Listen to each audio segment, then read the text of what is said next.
Hello everyone, myself Dr. Manoj Kumar, working as an assistant professor in Department of EC at MLR Institute of Technology, Hyderabad. Today I am here to deliver lecture talk on storage oscilloscope. This is my overview of presentation. First of all, I would like to discuss basic of storage oscilloscope. After that, I will discussing what are different component of a storage oscilloscope.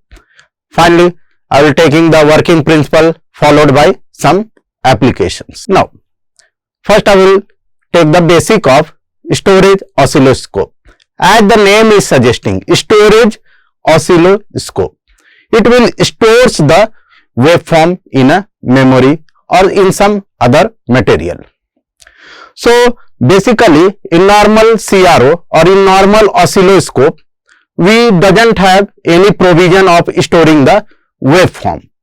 But in storage oscilloscope, we can display the waveform as well as we can store the waveform. So, this is one of the advantage of storage oscilloscope over a normal cathode ray oscilloscope. What are different types of storage oscilloscope?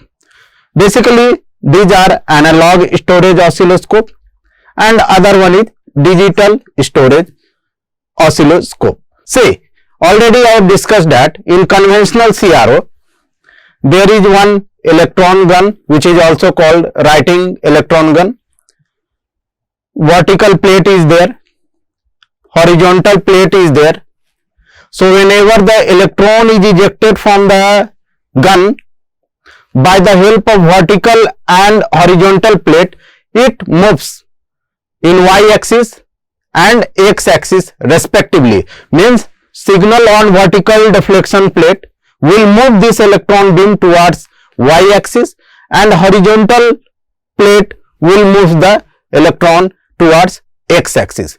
So, by the proper control in the horizontal direction, that is x-axis and y-axis, we can display any waveform on CRO. So, this is the basic principle of a conventional CRO. It has one electron gun and its movement is controlled by vertical plate in vertical direction and by horizontal plate in horizontal direction. In this way, we can display any waveform on CRO. So, this was the basic working principle of a conventional CRO.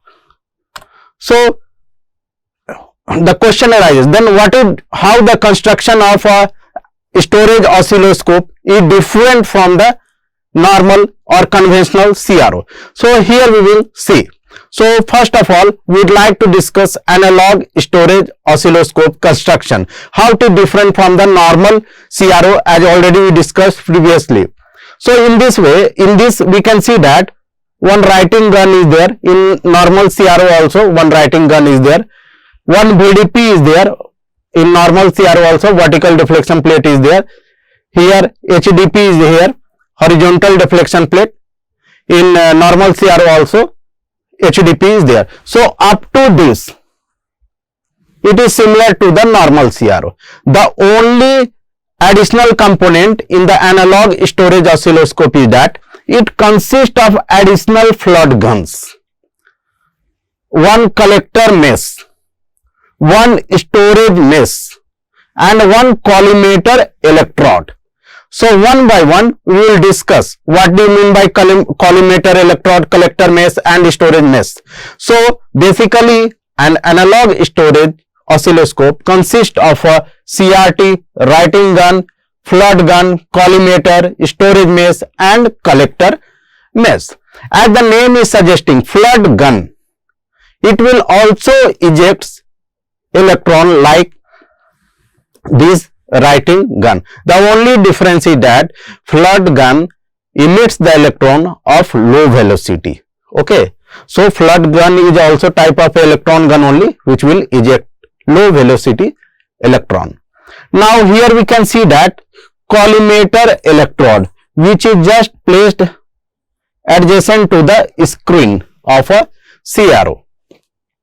So, what is the use of collimator electrode? See, the collimator electrode is used to focus the electron beam ejected by the flood gun. So collimator electrode will focus the electron toward a particular point by the help of collimator electrode. So collimator electrode is nothing, it is a type of electrode which help in focusing of the electron emitted by the flood gun.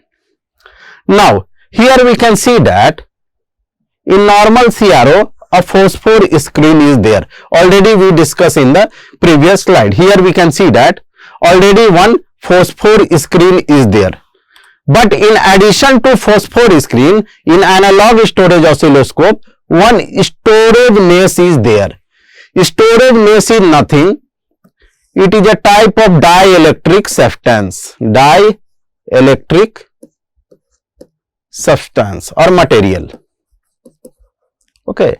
So, storage mesh is nothing. It is a type of dielectric material just placed behind the phosphor screen. Now, what is the use of storage mesh? So, storage mesh, what it will do? So, initially we will just try to understand the working of analog oscilloscope. As the electron is ejected by the electron gun or writing gun, it will pass through the storage mesh and then it will pass to the screen.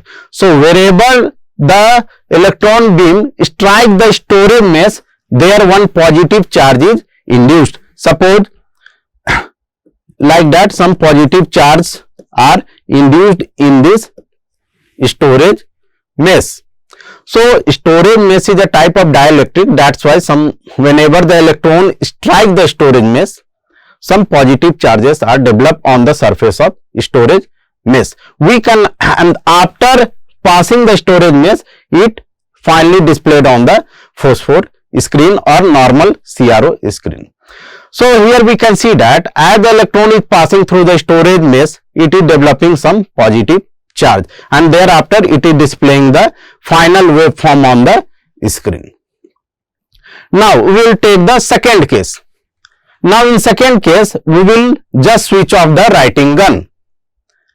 Okay, we will switch off the writing gun.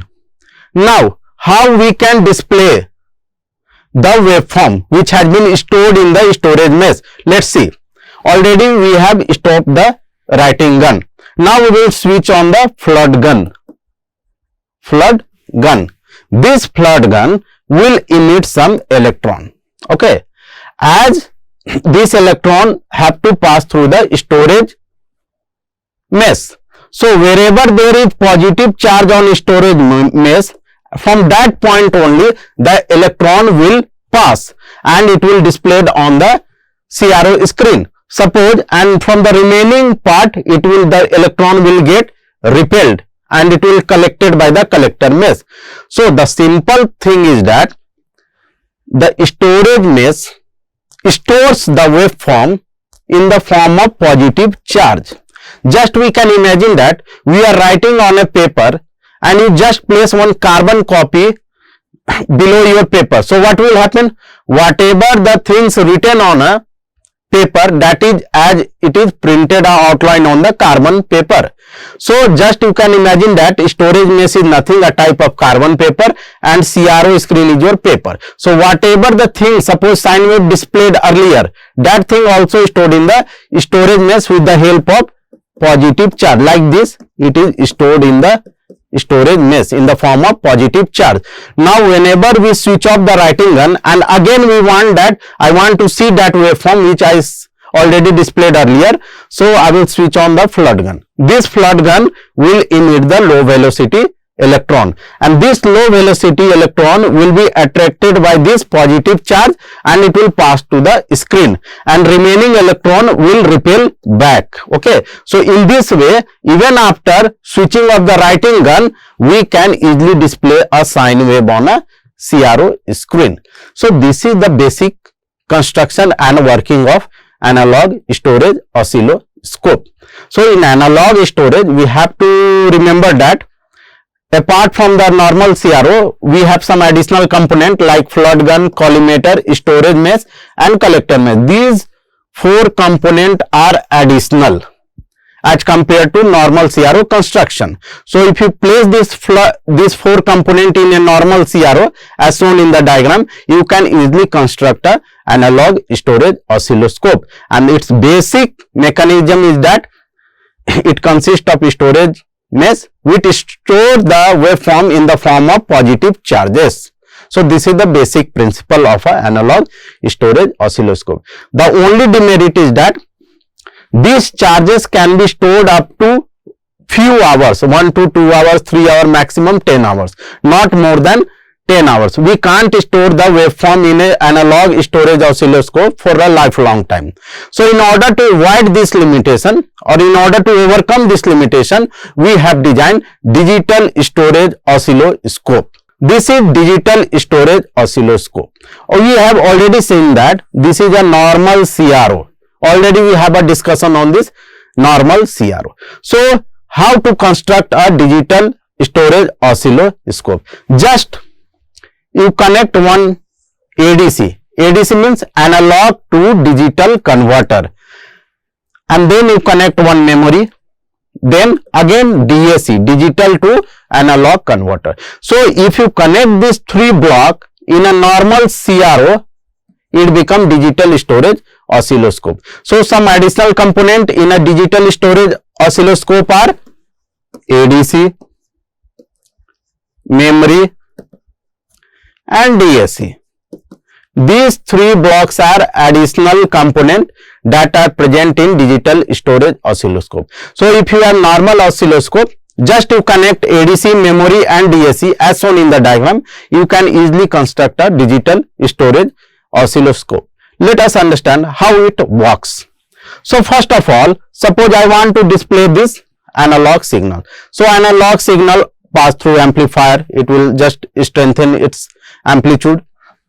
Now A to D ADC, it converts the input signal into digital data 1010 like that. It converts into digital data. This digital data are stored in the memory permanently. We can store the input signal permanently in the memory, but in analog storage oscilloscope we were not able to store that waveform permanently. It can be stored up to few hours in analog storage oscilloscope, but the advantage of DSO, which is also known as digital storage oscilloscope, DSO, it is also known as DSO. The advantage of DSO is that we can store the signal permanently in the memory by the help of A to D converter. So this is our input signal.